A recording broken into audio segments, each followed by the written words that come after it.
What's up everyone, Coach David here, Mr. Defiance Training. So today we're going to be talking about grip strength. How strong are your hands and forearm? Why is grip strength important? Well, keep in mind, when you lift weights, what's the one part of your body that's actually grabbing onto the weights? It's your hands. If you have weak grip strength, your fingers are going to be opening up. You can't hold the weight. So especially on deadlifts, keep in mind, let's just say you want to go for 10, but after 7, you can't hold it anymore because you let go with your hand. You gotta have that strong grip strength to hold on to these weights. Now, one of the most common grip strength exercises, grippers. But these, you can get them at Big Fire or wherever. They're okay, not my favorite. You could definitely do a lot of things with these. You can grip them, hold them for time, turn them upside down, hold them. But if you want some other things you can do, you could just look around. You could even use some general things you have around the house and take some to the gym with you. For example, you all know what a pull-up is. I see a lot of people do them at the gym. Just grab a pull-up bar, boom, bring yourself up to it. But next time you go to the gym, go around the house, find yourself a towel. Instead of doing regular pull-ups, like that, grab the towel, wrap it around the bar, hang off of the pull-up and hang off of the towel and do pull-ups on there. For example, grab, grip, pull. You see, this way your hands have to squeeze even harder to grab onto the towel because it's not a set handle. You really have to squeeze or else you're going to be slipping off of it. Another thing you can do to improve your grip strength is thickening up the handle of whatever it is that you're grabbing. Whether it be dumbbells or a bar, use a thicker dumbbell handle, use a thicker barbell to do your lift. For example, let's focus on the deadlifts or any type of pulling motion or just anything actually in general where you have to hold onto the bar. Use an axle bar. If you don't know what an axle bar is, all it is right here, just a thick bar. It's the same diameter as the end of the bar where the plates go. If you want to pull it out, grip onto it. You see my thumb barely touches my fingers when I wrap around it. This way, when you deadlift it up, your grip has to work even harder to hold onto it. Another exercise you can do now that I have in this position is just holding your deadlifts at the top. Let's just say you do a set of 10.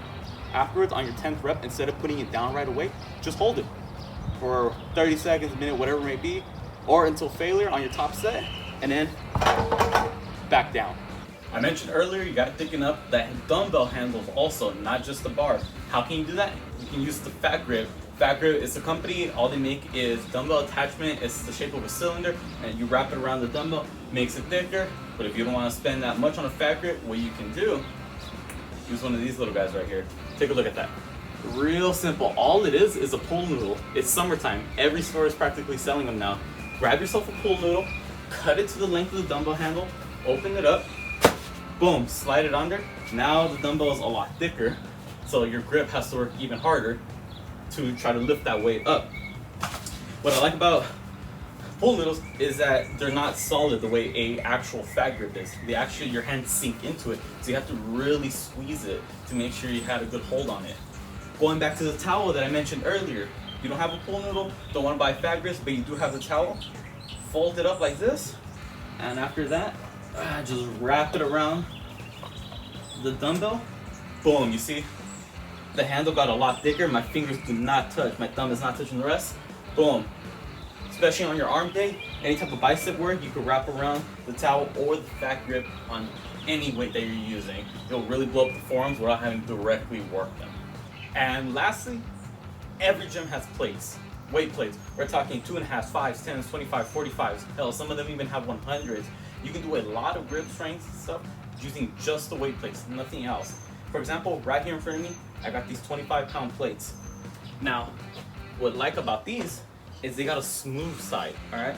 If you can find a pair of plates in the gym that have a smooth side, put them together, smooth sides facing out, see, smooth, grip them, boom, pick them up. If you want, you could also do it with one hand up, other hand up. Once you pick it up, hold it for time as long as you can. You can go with 25s, 35s, you can even go up to the 45s as well.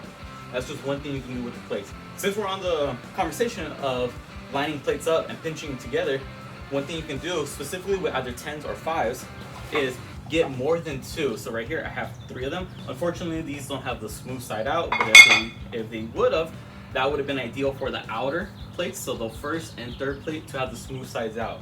With these, make sure they're all lined up pretty good. Pick them up, hold for time, grab the other hand. Now, what makes this one different from the other one where I showed you where I pinched the 225s together is with the 225s, you're only pinching 2 plates together. You only have to worry about squeezing them together, making them touch. With this one, you have to squeeze a little harder to make sure that the middle plate doesn't slide away. Because let's just say you don't grip it hard enough, boom, you see it slips out, but I still got the outer two. That middle one needs to stay in between. It's like a sandwich. Okay? When you have them gripped together, you can hold one side, transfer it over to the other side, but make sure it doesn't slip out. You see, that's the challenging part. You gotta make sure you really hold on to it tight so that when you move around, it doesn't slip out the way it just did for me. I gotta work on my grip strength for this one. That's just one of the things you can do using the smaller plates, but lining up multiple at a time. Another thing you can do with weight plates, but for this one, you'll most likely only need one. It's only gonna work though if the weight plate has this type of design. The hub, which is the middle part that the plate slides through, needs to be slightly more extended outwards. So if we were to look at that, you see, it comes out a little bit more, enough for my fingers to grab onto. That right there. You wanna talk about some grip strength. Dry up the hands, grab, and pick up like that. Same thing with the other hand, grab, pick up. You could even have both, one in each hand. They'll lift them off the ground. That works out the fingertips like no other. But again, it will only work if it has that little hub, that little extra elevated piece, I guess the best way to put it, to actually grab onto. You can start with a 10, some 10s have it, and then make your way up to 25, 35. Now, if you can get a 45 with that, props to you. There you have it. These are just some of the many ways you can increase grip strength. There's obviously other more common exercises, farmer's walks, direct forearm work like wrist curls, wrist extensions, dead hangs on a pull-up bar, just hanging on there for time. There's so many things you can do. Find what works for you and stick with it. With that being said, thank you all for watching the video. Please subscribe to the channel. We'll catch you all next time.